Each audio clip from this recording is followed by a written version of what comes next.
প্রিয় শিক্ষার্থী বন্ধুরা, আজকে আমরা 13.2 এর 7 নম্বর অঙ্কটি করব। 7 নম্বর অঙ্কে একটা ধারা দেওয়া আছে, সেই ধারাটা কি 128 প্লাস 64 প্লাস 32। এটা কি ধারা? সমান্তর ধারা নাকি গুণোত্তর ধারা? গুণোত্তর ধারা। তাহলে লিখবো,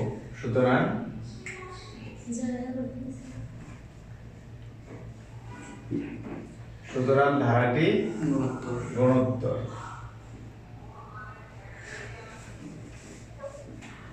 প্রথম পদ কত? প্রথম পদ 128, a সমান 128। এরপরে কি লিখবো? তাহলে সাধারণ অনুপাত।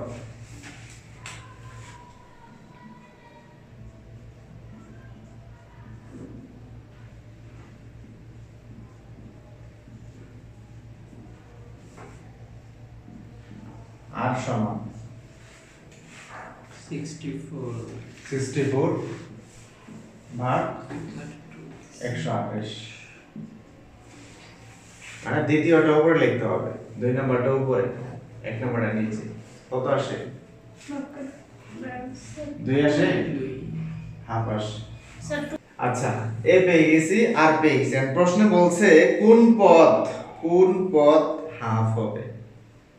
কোন পদ হাফ হবে? এভাবে কমতে কমতে 128 64 32 16 8 4 2 এভাবে কমতে কমতে কখন হাফ হবে? কোন পদ হাফ হবে এটা বলছে। তাহলে আমরা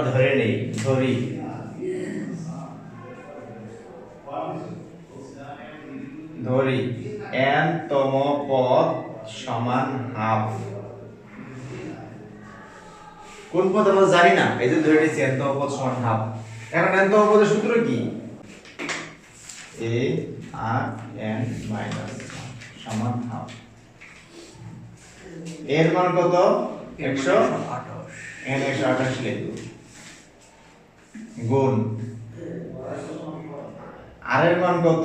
আর এর মান হাফ, এখানে হাফ লিখব, পাওয়ারে n মাইনাস 1 সমান হাফ। পরের লাইন 128 গুণ আছে, ওই পাশে গেলে কি হবে? ভাগ হবে।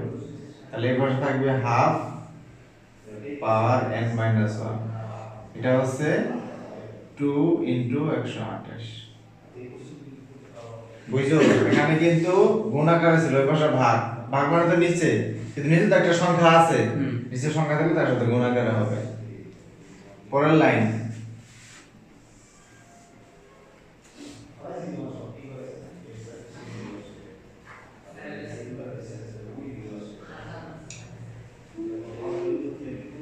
হাফ পাওয়ার